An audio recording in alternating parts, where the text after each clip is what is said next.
दोस्तों, जब पार्टनर हमें छोड़कर चला जाता है, यानी पार्टनर हमसे ब्रेकअप करके चला जाता है, तो हमें एक उम्मीद रहती है कि पार्टनर जरूर वापस आएगा। लेकिन आएगा कैसे? वो भी तो तरीके पता होना चाहिए। वो भी तो ट्रिक पता होनी चाहिए कि जो ट्रिक हम यूज करके पार्टनर को वापस ला सकते हैं।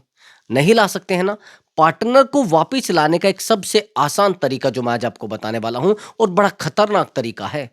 अगर आप सच में चाहते हैं पार्टनर को वापस लाना, तो यकीन मानिए ये ट्रिक सच में काम कर जाएगी। और हाँ दोस्तों, अगर आप मुझसे बात करना चाहते हैं तो व्हाट्सअप नंबर दिया हुआ है। उस व्हाट्सअप नंबर पर आप अपनी कॉल बुक करा सकते हैं और आप मुझसे बात कर सकते हैं। बट दोस्तों, वो पेड कॉल है। पहले आप उस पर पेमेंट करेंगे, तब जाकर आपकी बात हो पाएगी। हाँ, प्रॉब्लम कोई भी हो सकती है भाई, रिलेशनशिप से रिलेटेड हो सकती है, मैरिज लाइफ से रिलेटेड हो सकती है, ये जाने अनजाने कुछ ऐसे रिश्तों में आप फंस जाते हैं जिन रिश्तों के आप दीवाने हो जाते हैं, जिन रिश्तों के लिए आप नहीं रह पाते हैं, जिन रिश्तों के लिए आप अपना सब कुछ खो देते हैं, और जिन रिश्तों के बिना आपका काम नहीं चलता है।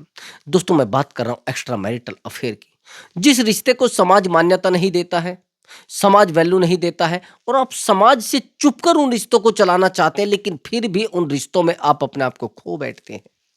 उन रिश्तों में आप अपने आप को डुबो बैठते हैं, लेकिन सामने वाले इंसान पर आपकी बातों का असर नहीं होता है। सामने वाले इंसान को समझाते हैं, फर्क नहीं पड़ता है। सामने वाले इंसान को मनाते हैं, फर्क नहीं पड़ता है। और वही इंसान, जिस इंसान के लिए आज आपने अपने रिश्ते को दांव पर लगा दिया है, आज वही इंसान आपको कहते हैं कि भाई देखो, मुझे इस रिश्ते में ज्यादा कुछ अच्छा नजर नहीं आता है, मुझे रिश्ते में फीलिंग नहीं आती है। चाहते हैं ऐसे इंसान को रिग्रेट फील कराना, चाहते हैं ऐसे इंसान को एहसास कराना, तो दोस्तों ये वीडियो आपके लिए बहुत इंपॉर्टेंट होगा। वीडियो तो इंपॉर्टेंट होगा ही ना होगा। अगर उस इंसान को रिग्रेट फील कराना है, जिस इंसान ने आपको चीट किया है, तो मैंने आपको बताया है कि काउंसलिंग बुक करा लेना। उस इंसान को रिग्रेट फील कराने में मैं आपकी हेल्प करूंगा, और 100 to 100% उसको रिग्रेट फील भी होगा। अब ध्यान से मेरी बात को सुनना, बिल्कुल गहराई से मेरी बात को सुनना दोस्तों।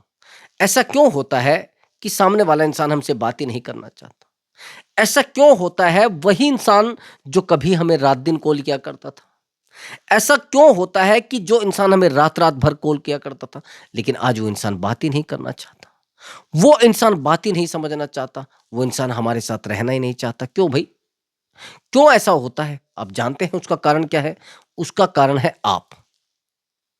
जब आप किसी इंसान को हद से ज्यादा टाइम देने लगते हैं, हद से ज्यादा वैल्यू देने लगते हैं, और उसकी हिम्मत से ज्यादा उसको आप टाइम देने लगते हैं, उसकी हिम्मत से ज्यादा आप उसको वैल्यू देने लगते हैं, सीधी सी बात है, आपके पास कुछ बचने वाला नहीं होता है।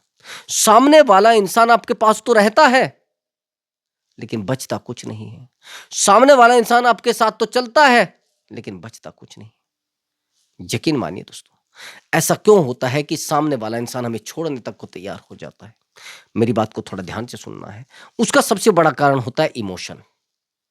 आपका इमोशन जब सामने वाला इंसान देख लेता है कि भाई इस इंसान का इमोशन मुझसे बहुत ज्यादा है, तो फिर वो गेम स्टार्ट कर देता है।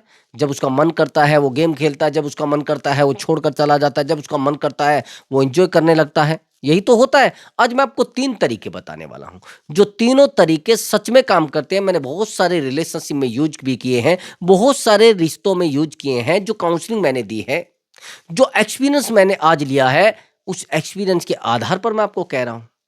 मैंने आपको हमेशा बताया कि मेरी वीडियो में रियलिटी होती है, ओरिजिनल चीजें होती है, ड्रामा नहीं होता है। और जहां ओरिजिनल चीजें होती है सच में, वहां रिश्ते सही होने की उम्मीद होती है। पहला पॉइंट, हम लोग किसी भी इंसान को संभालने के लिए अपना सब कुछ उसको दे देते हैं। आप जानते हैं क्या? एफर्ट। एफर्ट लगा देते हैं। जब रात दिन हम रिश्ते को बचाने के लिए एफर्ट लगाते हैं, तो रिश्ता नहीं बच पाता भाई, नहीं बच पाता। मैं सच बता रहा हूं आपको।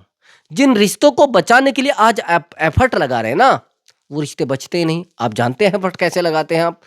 चलिए मानते हैं कि आपका रिलेशनशिप है और बड़ा पुराना रिलेशनशिप है, लेकिन किसी कारण की वजह से वहां पर एक थर्ड पार्टी आ गई है, और थर्ड पार्टी आने के बाद आप बड़े बेचैन होते हैं, थर्ड पार्टी आने के बाद आप बड़े परेशान होते हैं। तो उसमें क्या किया जाएगा? कुछ किया जा सकता है? 100% किया जा सकता है भाई। 100% किया जा सकता है। उस इंसान को रिग्रेट फील कराया जा सकता है भाई। आप जानते हैं क्यों? क्योंकि वो इंसान जानता है कि ये इंसान मुझसे एफर्ट तो लगा रहा है, इमोशनली भी कनेक्ट है। भाई अगर आप उस इंसान के लिए एफर्ट एफर्ट एफर्ट लगाए जा रहे हैं, रात दिन एफर्ट लगाए जा रहे हैं, वो तो इंसान आपके पास नहीं टिकने वाला है। ये ध्यान रखना मेरी बात को।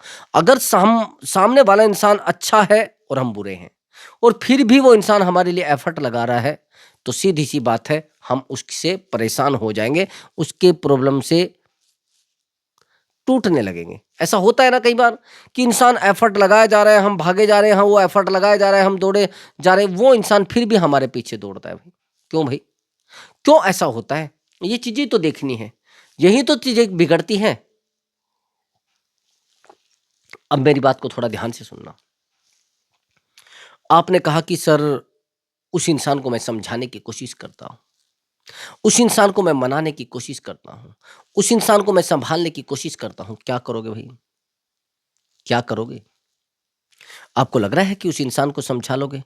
ये जो आज आप रिश्ते को बचाने के लिए रात दिन एफर्ट लगाए जा रहे हैं, कभी उसको पैसा दे रहे हैं, कभी आप उसको इमोशन दे रहे हैं, कभी आप उसको फिजिकल प्रोवाइड करा रहे हैं, फिर भी रिश्ता नहीं बच रहा है।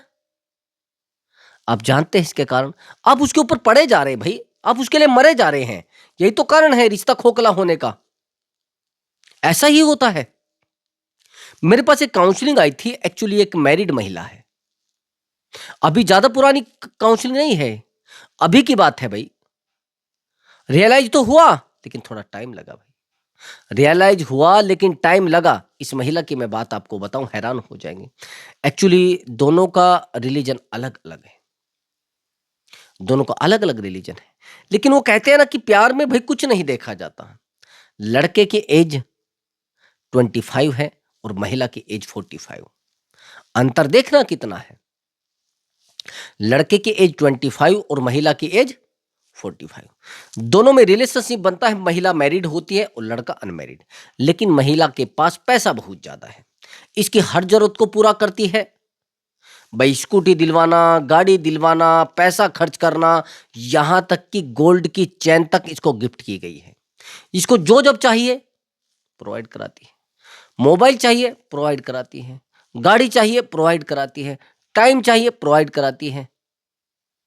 इस लड़के की वजह से फैमिली में कई बार पिटाई हो चुकी है, समझ रहे? इस लड़के की वजह से फैमिली में पिटाई हो चुकी है। अब लड़का पहले तो जीरो दिखता था, अब जब इसने इसको सब चीजें प्रोवाइड कराई, हर तरीके से इसको बेहतर बनाने की कोशिश की, हर तरीके से इसको बेहतर बनाया, आखिर में आप जानते हैं क्या हुआ? आखिर में यह हुआ कि ये लड़का एक थर्ड पार्टी के साथ रिलेशनशिप में आ जाता है। यकीन, हैरानी की बात यह होती है कि जब थर्ड पार्टी के साथ रिलेशनशिप में आ जाता है, थर्ड पार्टी को रिश्ते में लेकर आ जाता है, तो आप जानते हैं क्या होता है? आप जानते हैं क्या होता है? सामने वाला इंसान हमारे पैरों में गिर जाता है। उसको समझाने की कोशिश की जाती है, उसको मनाने की कोशिश की जाती है, उस लड़के के पैरों में गिर जाती है महिला। बार बार उसके सामने रोती है कि प्लीज यार मेरी बात तो सुनो। कई बार तो इस लड़के की वजह से इसको घर में पीटा गया है, इसको घर से बाहर निकाल दिया गया है, लेकिन पता नहीं मैनेज करके कैसे रह रही थी, ये पैसा पूरा खर्च करती थी इसके ऊपर। और हैरानी की बात यह है कि इसको महिला ने समझाया कि यार प्लीज मेरी बात मान जाओ, प्लीज यार मेरी बात को सुनो, प्लीज यार मेरी प्रॉब्लम को सुनो। जब ये नहीं माना और एक थर्ड पार्टी को कांटेक्ट में लिया, जैसी थर्ड पार्टी आई तो ये महिला बेचैन, महिला बेचैन, पैरों नीचे से जमीन खिसक गई। बार बार इसके सामने जाकर रोती थी, बार बार इसको समझाने का प्रयास करती थी, बार बार इसको मनाने का प्रयास करती थी। आपको क्या लग रहा है कि महिला इसको मना पाएगी? आपको क्या लग रहा है महिला इसको समझा पाएगी? नहीं समझा पाएगी, ना इसको महिला मना पाएगी और ना इसको महिला समझा पाएगी। बस रोई और रोई, आखिर में यह हुआ कि यह लड़का कहने लगा भाई मुझे तेरे साथ नहीं रहना है। अब ये महिला मुझे कॉल करती है कि सर देखिए मेरी जिंदगी बर्बाद हो चुकी। मैंने कहा क्या हुआ?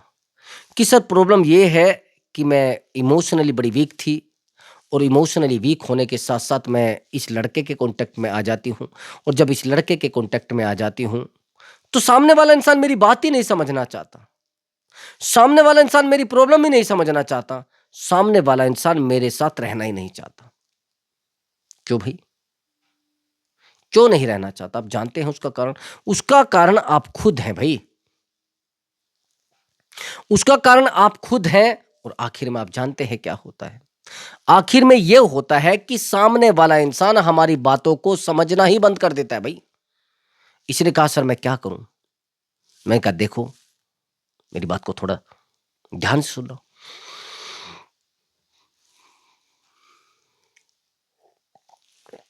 इसने कहा सर मुझे लग रहा है कि ये इंसान मेरे पास कभी नहीं आएगा। भाई एक बात बताइए, जिस इंसान को बिना किए पैसा मिल रहा है फिर वो काम क्यों करेगा? वो तो इसका ही पैसा खा रहा था। ये इमोशनल रिश्ते को फाइनेंशियल में बदल चुकी थी। और कमाल की बात ये होती है, रिश्ते तो शुरुआत में सब फिजिकल या फिर इमोशनल होते हैं। ध्यान से सुनना मेरी बात को, या तो फिजिकल होते हैं रिश्ते या इमोशनल होते हैं। और ज्यादातर लोग क्या करते हैं, फिजिकल से इमोशन पर ले आते हैं या इमोशन से फिजिकल पर ले आते हैं। लेकिन कुछ लोग क्या करते हैं, इमोशन से भी फाइनेंस पर ले आते हैं। ये लड़की भी यही करती है, लेडीज। ये शुरुआत में लड़का इसके लिए मरा जा रहा था, ये शुरुआत में लड़का इसके लिए डूबा जा रहा था। लेकिन हैरानी की बात यह है कि ये महिला इससे बात ही नहीं कर रही थी। उस समय की बात ये, लेकिन आज यही महिला इससे बात करने के लिए तरस रही है। एफर्ट एफर्ट जो लगाए गए हैं, वो जो इमोशन को फिजिकल में बदला गया है और फिजिकल से फाइनेंस में बदला गया है। भाई एक बात बताइए, अगर आपने किसी रिश्ते की बुनियाद को पैसे से शुरू की है और पैसा जिस दिन रुक जाएगा फिर क्या होगा? फिर क्या होगा? रिश्ते की जो बुनियाद आपने बनाई है, रिश्ते की फाउंडेशन तैयार की है, वो पैसे से तैयार की है। और आखिर में हुआ क्या है? आखिर में यह हुआ है कि रिश्ता आज बच नहीं पा रहा है। रिश्ते में आज कुछ बचा ही नहीं है। नहीं आया समझ में? रिश्ते में कुछ बचा ही नहीं है, क्योंकि अगर आप उसको पैसा दोगे तो रिश्ता चलेगा, और नहीं दोगे, ये तो भाई रिचार्ज वाला हिसाब है। भाई रिचार्ज करोगे तो मोबाइल चलेगा, नहीं रिचार्ज करोगे तो ठीक। पेट्रोल डालोगे तो गाड़ी चलेगी, नहीं डालोगे तो बिल गाड़ी खत्म। यही तो है। तो भाई आपने ही तो रिश्ते को रिचार्ज पर पैदा किया है, वो इंस्टॉलमेंट पर समझ लीजिए भाई। आज के बाद किसी भी रिश्ते में ये गलती मत कर देना। अब इसको मैंने एक ट्रीटमेंट दिया कि आज के बाद उस लड़के को कोई कॉल मैसेज आप नहीं करोगे, बस उसका कॉल रिसीव करना है, लेकिन पैसा उसको प्रोवाइड नहीं करना है। इसने कहा सर ऐसे तो भाग जाएगा। मैंने कहा अभी कौन सा रुका है? इसने कहा सर देखिए, कोई भी कुछ भी कहो, लेकिन मैं इसको छोड़ना नहीं चाहती। मैं इस लड़के को पाना चाहती हूं, मैं इसके बिना नहीं रह पाऊंगी। मैंने कहा ठीक है आ जाएगा वो, लेकिन आपके अंदर तो इमोशन होना चाहिए ना, आपके अंदर स्ट्रॉन्ग चीजें होनी चाहिए।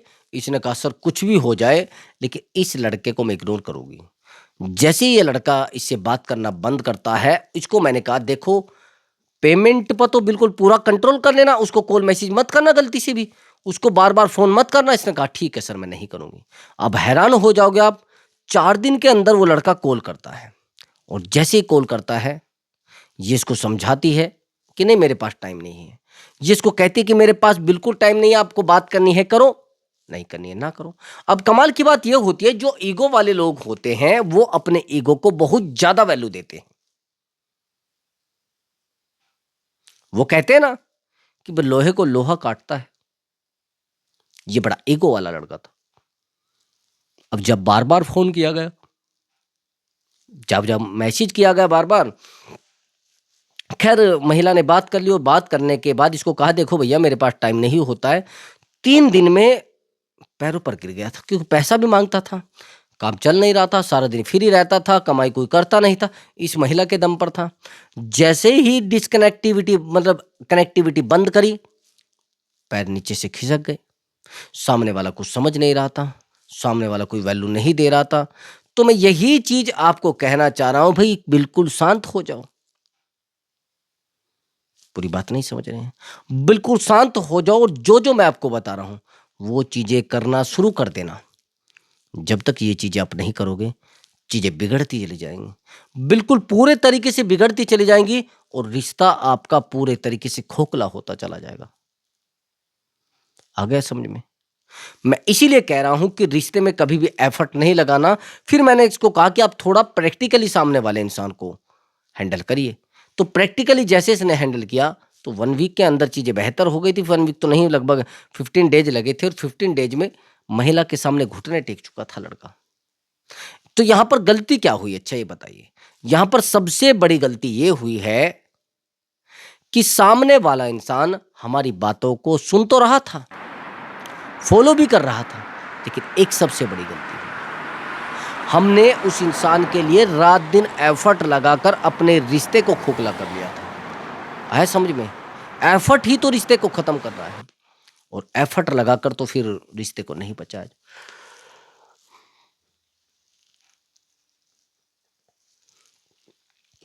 एफर्ट लगाकर रिश्ते को बिल्कुल नहीं बचाया जा सकता, बिल्कुल नहीं बचाया जा सकता। आया समझ में? अब आप क्या सोच रहे हैं? आप रिश्ते को संभाल लेंगे? आप क्या सोचते हैं? आप रिश्ते को रोक लेंगे? कभी नहीं रोक सकते। एफर्ट बिल्कुल नहीं लगाना। हाँ, लगाना है जिस रिश्ते में, अगर आप नॉर्मल चल रहे हैं उस रिश्ते में एफर्ट लगा लो, कोई मुश्किल नहीं। अब दूसरी बात, आपने पार्टनर को कॉल किया, पार्टनर को मैसेज किया, इमोशनली आपका स्ट्रोंग बनना बहुत ज्यादा जरूरी है। अगर आपको पार्टनर को रियलाइज कराना है, पार्टनर को एहसास कराना है, तो आपका इमोशनली स्ट्रोंग बनना बहुत ज्यादा जरूरी है। अगर आप इमोशनली स्ट्रोंग नहीं बन पाओगे, उस इंसान को कभी रियलाइज नहीं करा सकते। समझ गए मेरी बात को? उस इंसान को रियलाइज आप कभी करा ही नहीं सकते। समझ गए? अब मैं आपको एक बात और बताता हूं। अगर आप इमोशनली स्ट्रोंग है, मैं मानता हूं आप इमोशनली स्ट्रोंग है, लेकिन मैं आपको एक बात और बता देता हूं, आप इमोशनली स्ट्रोंग तो हैं, लेकिन किस तरीके से आपको स्ट्रोंग रहना यह भी तो सोचना पड़ेगा ना, यह भी तो सीखना पड़ेगा ना। या नहीं सीखोगे? सीखना पड़ेगा भाई, सीखना पड़ेगा। 100 के 100% सीखना पड़ेगा। नहीं सीखेंगे तो चीजें बिगड़ जाएंगी। तो यहां पर आपको करना क्या है? अगर पार्टनर आपके साथ है, आपसे दूर है, एक तो बार बार उसको कॉल मत करिए, एक तो बार बार उसको मैसेज मत करिए, और बार बार उस इंसान के सामने जाकर रोइए भी मत भाई। जहां भी तो आप रिश्ते को खोखलाई कर रहे हैं, बार बार जाकर उसको समझाइए भी मत भाई। अगर बार बार जाकर आप पार्टनर के सामने रोएंगे, वो समझ जाएगा कि भाई इसका तो काम नहीं चल रहा है मेरे बिना। बड़ा मुश्किल है चीजें सही होना। उस इंसान को पता लग जाएगा भाई देखो इसका तो कोई मेरे बिना काम रुकने वाला है, ये नहीं कर पाएगा मेरे बिना। तो यहां पर आपको इमोशनली स्ट्रोंग होना, यही तो कहते हैं। बार बार उस इंसान को कहना, यार प्लीज मेरी बात तो सुनो, मैं आपके बिना बात किए बिना नहीं रह पाता, मैं आपके बिना बात किए नहीं रह सकता, आपके बिना रिश्ते को नहीं संभाल सकता। नहीं समझे बात को? मैं आपके बिना रिश्ते को नहीं संभाल सकता, ये ध्यान रखना मेरी बात को। अब एक बात मुझे बताइए, आपने कहा सर मैं पार्टनर के सामने बार बार रोई हूं, आपने रिश्ते को खोखला किया है या किसी और ने खोखला किया है? आपसे मुझे पूछना है, आपने रिश्ते को खोखला किया है या मैं रिश्ते को खोखला कर रहा हूं? आप कहेंगे सर मैंने नहीं किया, मैंने ही किया है सर। देखो मेरी बात को थोड़ा ध्यान से सुनना। जब तक आप पार्टनर को नहीं समझाएंगे, किस लिए? ये समझाने का तरीका ही तो गलत है आपका। समझाना वो नहीं कि प्रेशर डालना है। आप पार्टनर को ये समझा दिए, देखो भैया मेरे ऊपर रिश्ते का कोई प्रेशर नहीं, टूटेगा तो टूट जाएगा, रहेगा रहेगा। आपका भी तो जरूरत है रिश्ते को, मुझे भी जरूरत है रिश्ते की, तो आपको भी जरूरत है रिश्ते की, मुझे भी जरूरत है। तो फिर करना क्या है? फिर करना क्या है? एक बात ध्यान रखना, हमें जब तक आप पार्टनर को अपने पास नहीं लाओगे, उस पार्टनर को ये नहीं समझाओगे कि भाई देखो मैं रिश्ते के बिना भी रह सकता हूं, उसको लगना चाहिए और आप मुझे छोड़कर जाएंगे तो भी मैं अपनी जिंदगी को सही से चला लूंगा, अगर आप मुझसे बात नहीं करोगे तो भी मैं जिंदगी को सही से चला लूंगा। ये जो बार बार आप बात करने के लिए उस इंसान के सामने जाकर रोते हैं कि यार अगर आप मुझसे बात नहीं करेंगे ना, मैं रह नहीं पाऊंगा, मेरी जिंदगी नहीं चल पाएगी आपके बिना, अगर आप मेरी जिंदगी में नहीं रहोगे तो भी मैं जिंदगी नहीं चला पाऊंगा, यही डर आपको रुलाता है। यही डर सामने वाले को स्ट्रोंग करता है। तो आज के बाद पार्टनर के सामने इमोशनली वीक मत होना भाई। इमोशनली स्ट्रांग अपने आप को बनाना है। बार-बार उसको जाकर ये नहीं बोलना है कि देखो भाई मैं मर जाऊँगा, मैं ये कर दूँगा। बार-बार उस इंसान के सामने कॉल मैसेज करके ये फ़ील नहीं कराना है कि अगर मैं आज इससे बात नहीं करूँगा, तो परेशान हो जाऊँगा। उसको कहिए भाई देखो मुझे आपकी आदत नहीं पड़ी। आदत पहले खुद की डालिए, उसकी मत डालिए। वो मैंने आपको बताया ना कि भई आदत मोहब्बत से ज़्यादा खतरनाक होती है और जब आदत मोहब्बत से ज़्यादा खतरनाक होती है, चीज़ें खराब कर देंगी। ध्यान से सुन लेना मेरी बात को, चीजें खराब कर देंगी और पूरी लाइफ साइड में, पूरी जिंदगी साइड में। ये बात ध्यान रखना। भाई पार्टनर को समझाओगे, पार्टनर को मनाओगे, क्या होगा आखिर में? आखिर में क्या होगा भाई? चीजें बिगड़ती चली जाएंगी, रिश्ता खोखला होता चला जाएगा। ये बात दिमाग में फिट कर लेना। नहीं करोगे दिमाग में फिट तो भी चीजें बिगड़ जाएंगी। और हाँ दोस्तों, अगर ऐसा हो रहा है आपके साथ तो थोड़ा शांत हो जाना, थोड़ा साइलेंट हो जाना, ये दिमाग में फिट कर लेना। एक बात और सुनिए मेरी। आपने कहा कि सर मैं बार-बार उस इंसान को, ये लास्ट पॉइंट है। तीसरा पॉइंट, सबसे पहले तो पार्टनर को आप सेल्फ लव करके दिखाइए कि भाई मैं खुद से प्यार करता हूँ, आप कहीं जाना है जाइए। तभी तो सामने वाले इंसान को रियलाइज़ होगा। और रही ब्रेकअप की बात, ब्रेकअप तो कर रहा है तो उसको रोकना मत। भाई जाने वाले को रोकना नहीं चाहिए और दुश्मन गलती करे टोकना नहीं चाहिए। तो उसको कभी भी रोकना मत, नहीं तो चीज़ें आप खराब कर लोगे, रिश्ता आप खोखला कर लोगे। रिश्ता आपके हाथ से टोटल पूरे तरीके से छूट जाएगा। आया समझ में? अगर आप ये सोच रहे हैं कि रिश्ते को आप रोक लोगे, रिश्ता छूट जाएगा। आया समझ में? और हाँ, एक बात और ध्यान रखना। आपने पार्टनर को समझाने की कोशिश की है, कोई मुश्किल नहीं। आपने मनाने की कोशिश की है, कोई मुश्किल नहीं। आज के बाद पार्टनर के ऊपर फोकस करना बंद कर दो, फोकस कर लो खुद पर। जब आप खुद से प्यार करोगे तो पार्टनर भी आपसे प्यार करेगा। और हाँ दोस्तों, मैंने आपको कहा है कि अगर आप चैनल पर नए हैं, चैनल को जरूर सब्सक्राइब करें और वीडियो को लाइक करें। मैं अब की बार बेहतर वीडियो आपके लिए लेकर आऊँगा। नमस्कार दोस्तों।